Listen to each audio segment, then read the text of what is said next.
Took a minute to get set up there. Good morning and welcome to the Core Connection. I'm Mira Rubin here with you on Enlightened World Network. And today's topic is receptivity. Um, I'm excited to be digging in actually to this notion of receptivity and how our receptivity is our ability, cultivating the ability to receive, and cultivating the ability to receive is a precursor to abundance. So let's just talk about that. But before we get started, let's just settle in for a minute and take a deep breath in and hold it. And imagine clean, crisp, vital oxygen flooding your lungs, flowing into your bloodstream, nourishing all your cells and all your organs.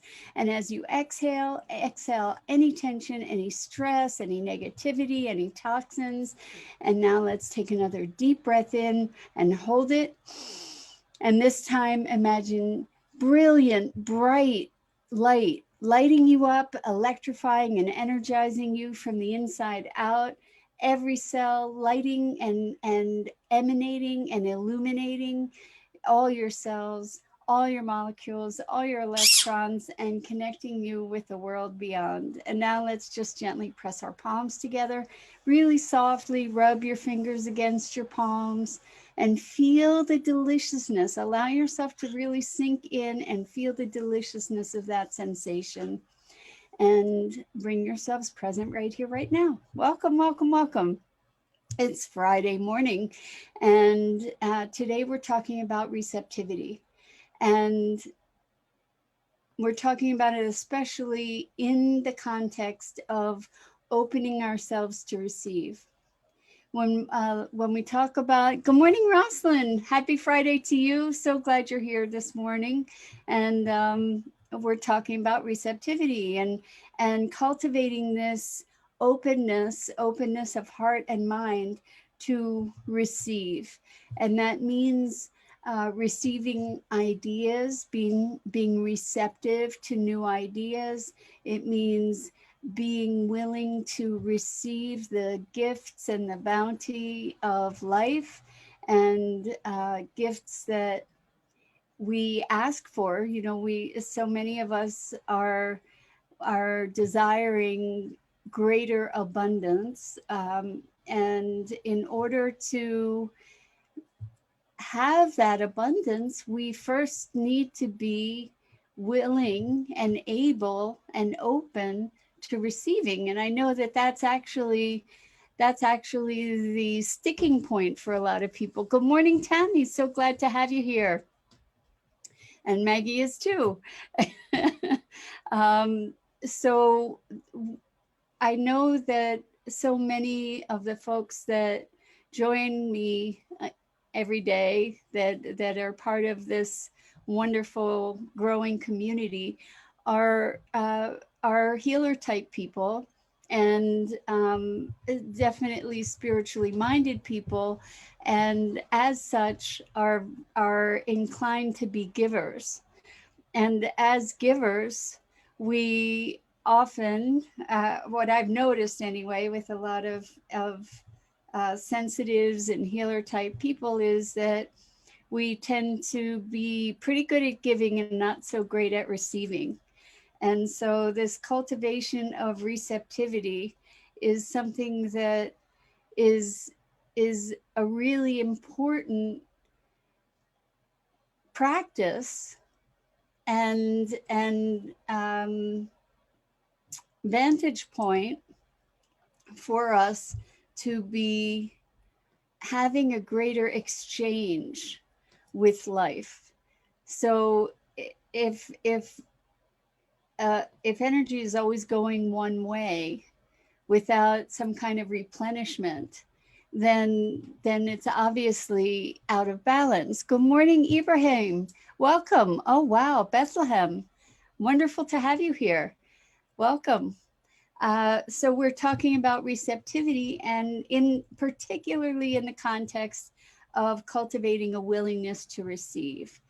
And one of the things, as I think about giving and receiving, for all those givers amongst us, it feels good to give, right? It feels good to give as long as you're giving because you're choosing to give, rather than feeling compelled to give or feeling burdened by giving. So I'm going to stay in the heartfelt openness of giving to talk about this topic. So it feels good to give. Now, when we don't receive from others, we're denying them that good feeling, right?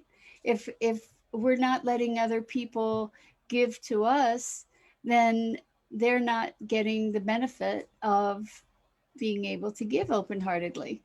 And so when we receive, when we have this ongoing exchange, this flow, uh, it's a much more natural dynamic. It's a give, instead of a give and take, it's a give and give, and give and receive and give. And as we give, we receive, et cetera, et cetera. So if we can cultivate this openness, because not receiving, not having this willingness, this invitation, this receptivity is creating a resistance, isn't it? Where we're resisting the energy that's coming our way, by not having the willingness to receive it. So when somebody is generously offering something open-heartedly, not with contingencies, per se, then the act of receiving that graciously, even if it's something like a compliment, the act of receiving it graciously is allowing that energy to continue moving, right? If I resist that, if I say no, if I don't receive that, if I'm not receptive to that, then there's a resistance that's created. And also, how does that make the other person feel? So when somebody has refused your generosity, how does that feel? It kind of backs up, right? So it's not a great feeling for you, and it's probably not a great feeling for them either, right? Or for you when you don't receive. So this notion of keeping the energy moving and allowing our open-hearted receptivity is a precursor to being able to receive. Obviously, if you're trying to pour water into a closed jar, it's the jar is never going to get full of water, right? And so so many of us are asking for abundance, and yet we're not in this receptive mode. So how can we cultivate this receptivity? I think one of the ways that we can do that is by presencing ourselves to our existing blessings and gifts. So what does that mean? What came to mind for me as I was saying that is nature, being in nature, and really just drinking in the magnificence, drinking in the wonder and the awe and the beauty of nature, just being present in this environment. And that is cultivating a receptivity, as I said, drinking it in, receiving it. And that's a practice that we can cultivate to allow ourselves to receive. Open heart, open mind. Rosalind says, allowing the energy to continue. I like that. When people say thank you and bow their head, what does bowing the head gesture mean? I guess that depends on the individual. I'm not sure. Although what comes to mind as a hypothesis, I really have no idea if this is true or not, but we're accustomed to bowing our head in prayer. So maybe it's like thank you. There's sort of a prayer and a sacredness about, or acknowledging the sacredness of that gift. Perhaps maybe that's what the bowing of the head is. I'm just putting it out there because I certainly don't know, but it would make sense, you know. And also maybe when we bow our head, it's humbling ourselves, you know, to be gracious perhaps in receiving that gift, and to be honoring someone else for their generosity or benevolence. I don't know, but that's a interesting question. And it's interesting to think about that dynamic, like when we receive, maybe it's a way of saying thanks, you know, because we again bow our heads in prayer. Maybe it's a way of saying thank you in a I want to say pious, but that's not really the right word because we're not talking about religious, but in a reverent way. So when we start acknowledging all the bounty that we experience, we're opening our heart, we're practicing receptivity, right? Because we're allowing those gifts to register for us in a heartfelt way and in a conscious way. So by calling in um, and experiencing the gifts that we have, what are we doing? We're sort of exercising those receptivity muscles that enable us to call in even more of that abundance and receptivity to new ideas. So let's say we're in a situation and are feeling stuck, and the mind is going round and round and round and doing its thing to try and resolve a situation, but oftentimes gets caught in this endless loop. And so what we can cultivate is a receptivity for a new idea. And how do we do that? Good morning, Dino. So glad to have you here. We're talking about receptivity and cultivating receptivity as sort of a precursor to abundance and prosperity and new ideas. So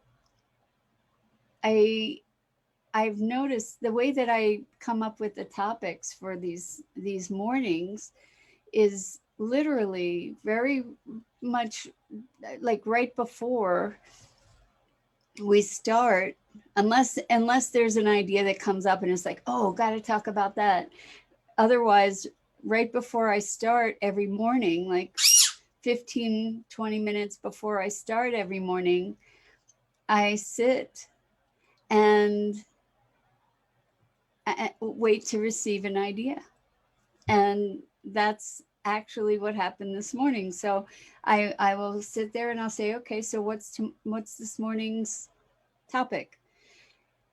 And I have practiced this enough that I have that muscle working, that I'm receptive to whatever idea comes. And I think initially what I did, and I still do, is I calm myself. I take a breath, I close my eyes, and I clear my mind, and an idea pops into my head. I might have ideas, and I'll see, is that it, and it may or may not feel like it's the right thing. When the right thing shows up, I know it's the right thing because I feel it, because I'm being receptive with open heart and open mind.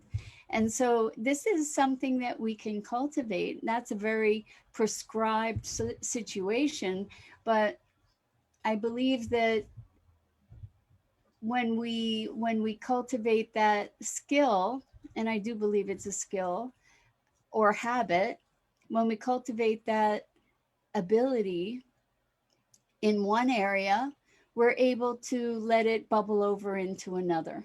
So when I can be receptive for the topics for our talks, I can also carry that over to perhaps inspiration around a situation, a solution, another pathway in a circumstance that I might find myself. So, how do we cultivate receptivity? What is receptivity? Receptivity is a lack of resistance. And so, as we allow ourselves to release the resistance that's in our bodies, I don't know about you, but I tend to carry tension in my shoulders and my upper back and in my neck.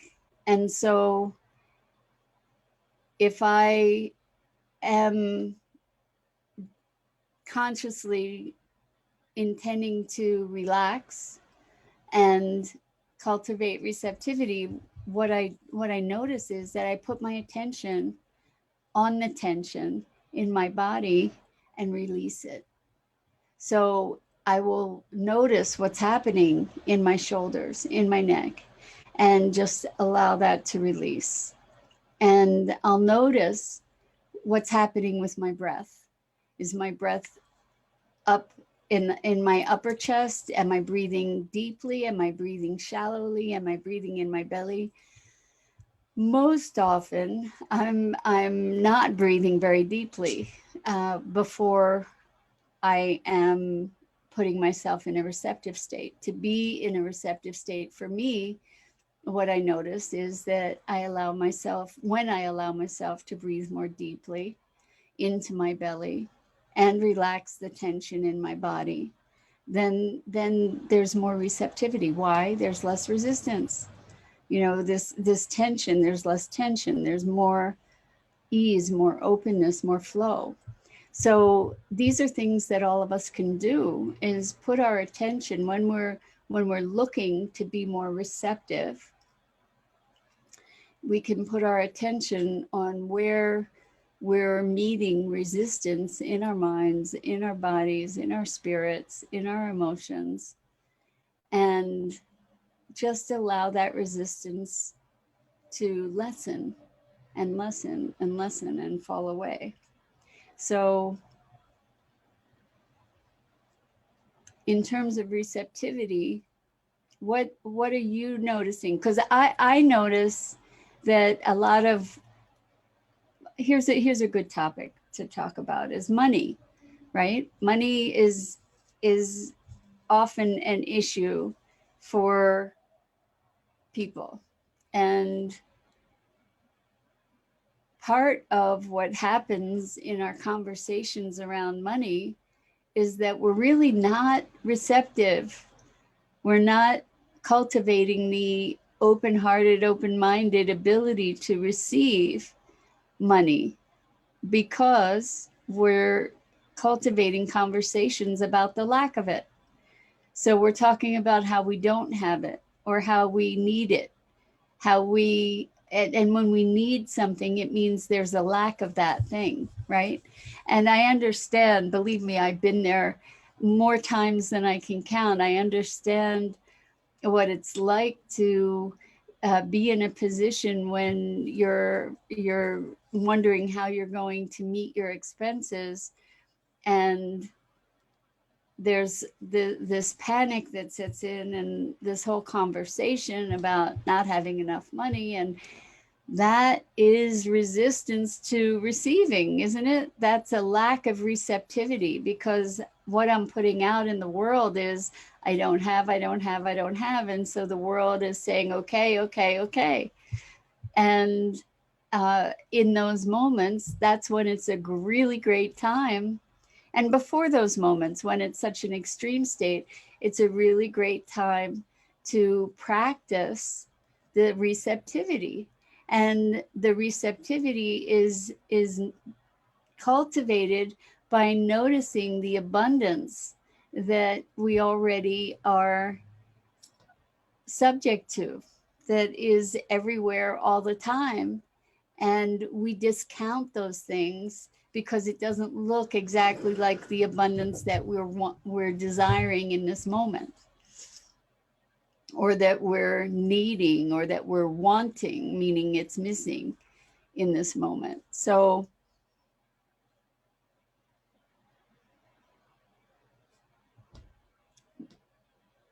in terms of manifesting, we know that the way to manifest things is to be in the frequency of that which we, of the having of those things.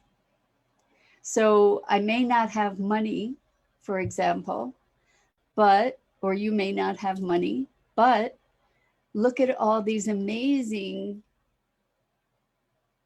experiences and things that are present in the world that we can enjoy and appreciate and really, really, really receive. And by really, really receiving those experiences, I'm not wanting to use the word things, because it's, abundance is not just about material things by any stretch of the imagination. In fact, abundance is an internal state, and that's really what we're talking about, is cultivating the receptivity and the experience of abundance. By cultivating that experience of abundance and feeling that richness inside, we are magnetizing more abundance to ourselves, right? Because like attracts like, in a way, in this energetic way. So the frequency, the frequency that we are emanating is the frequency we attract. So if we're emanating lack and fear, then of course that's what we're going to get. If we're emanating fullness and abundance and gratitude, appreciation, the richness inside, then that's what we're going to attract. Robert says, hi. Hi, Robert. So glad to have you here. Wonderful explanation. Thank you. I'm so glad you think so. That's awesome. Wonderful, wonderful to have you here. So I'm hearing myself say so a lot. I'm going to look at being more alert to that. Receptivity. Receptivity. What does it look like to be receptive to new ideas?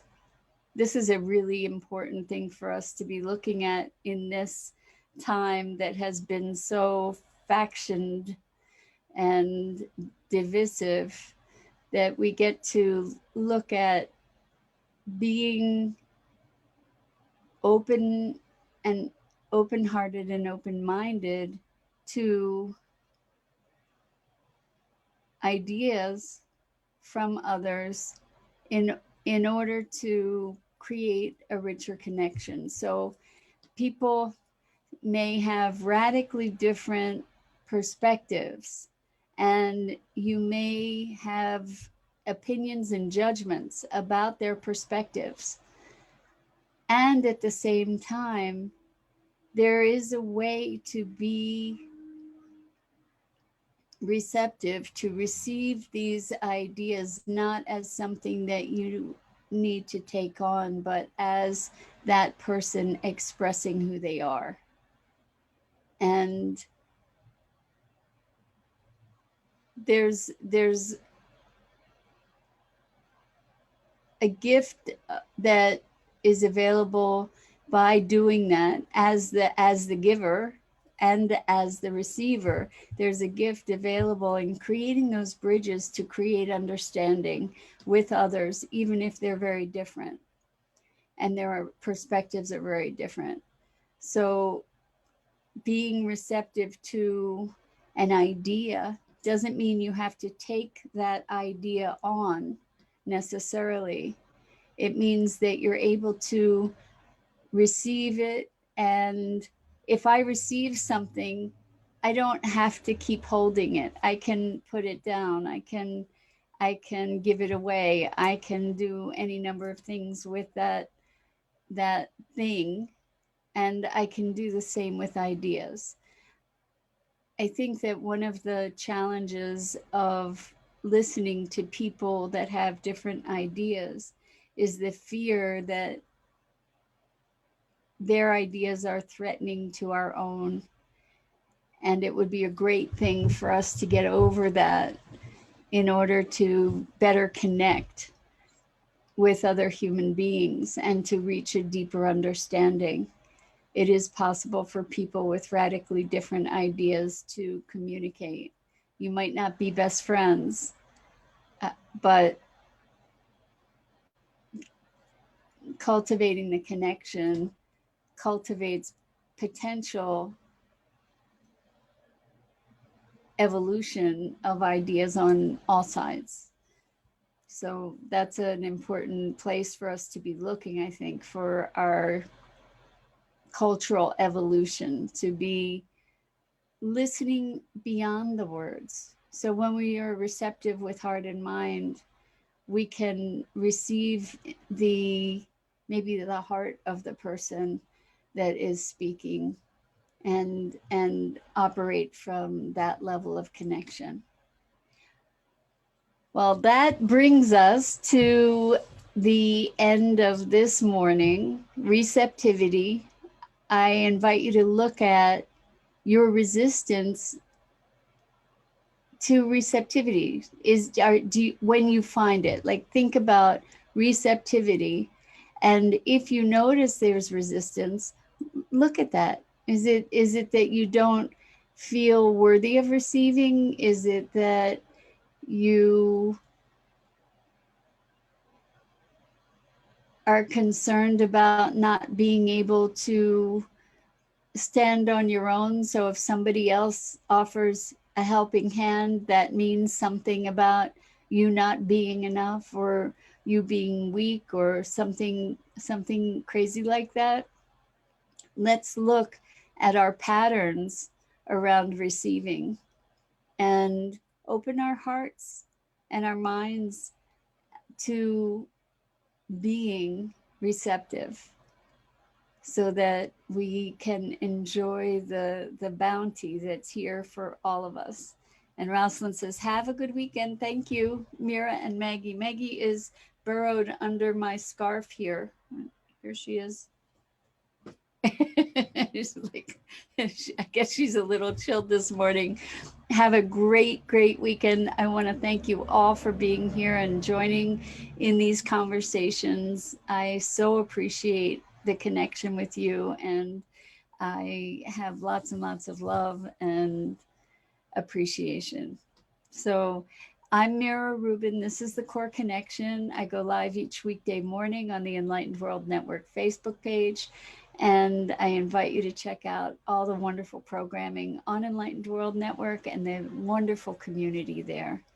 Until next time, have a great weekend and allow yourself the gift of receptivity.